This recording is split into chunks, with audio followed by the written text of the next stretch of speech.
Live from WQAD, News 8 at 9 starts now. Good evening and thank you for joining us. I'm Johnnie Jan.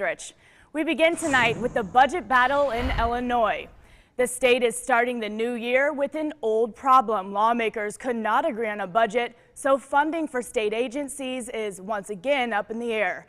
As News 8's Jim Merton shows us, one departing lawmaker says expect more of the same over the next 2 years. Afternoon, Illinois.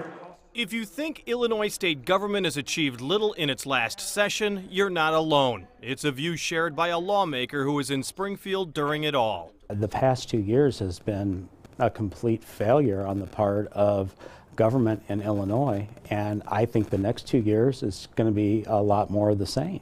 Democratic State Representative Mike Smitty ends 4 years in the legislature in frustration. The state still mired in a seemingly unending budget battle, and as for a quick settlement, I don't hold out a lot of hope. The voting is open. Area lawmakers say they did win a big December battle by passing a new statewide energy initiative that keeps the Quad City nuclear power plant open, retaining 800 high-paying jobs in the area. But no such bipartisan, down-to-the-wire compromise could be reached on the budget between Governor Bruce Rauner and legislative leaders like House Speaker Michael Madigan. Unfortunately, when it comes to the budget, you're not working with different entities. You're working with two extremely big egos with the governor and the speaker.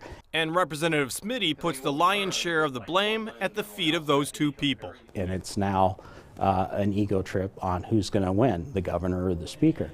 And he doesn't hold his punches when it comes to his fellow Democrat, Speaker Madigan. He says Madigan's control of the House stops any major legislative reforms, like overhauling the way the state redistricts political boundaries. And as long as you have the speaker controlling what gets out of the rules for legislation, I don't see it coming anywhere close to hitting the floor.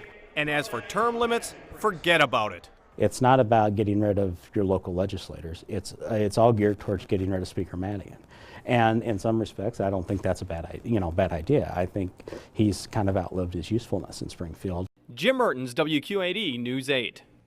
Thank you, Jim. Smitty and other members of the 99th session of the legislature meet for the last time next Monday and Tuesday.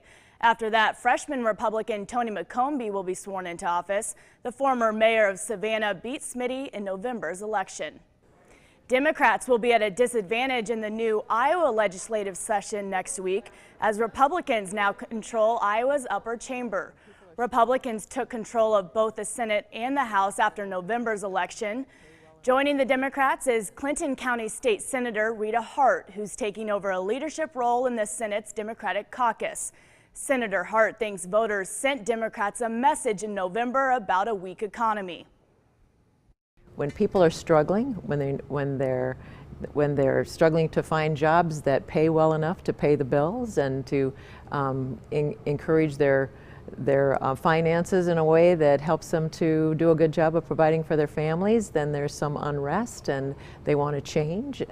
Lawmakers return to Des Moines next Monday. One of the largest tasks will be finding out how to cut $100 million from the budget after the state took in less than what was first expected.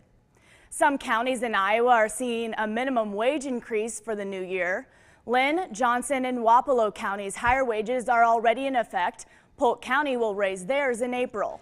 Right now, some counties in Iowa have a higher minimum wage than others.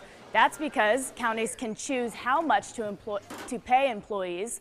Some lawmakers think a boost in the minimum wage should be a statewide decision because businesses could face problems with a county-by-county hike.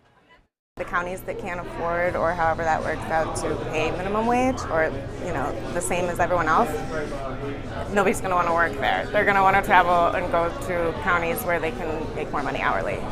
The last time Iowa raised its minimum wage to $7.25 was almost a decade ago. Illinois' minimum wage is $8.25 and will reach $11 per hour in July. Well, the long holiday weekend is finishing up with a very foggy night. Storm Track 8 Chief Meteorologist James Zahara joins us with the first check of our forecast. James? That's right, Johnny. Pretty foggy.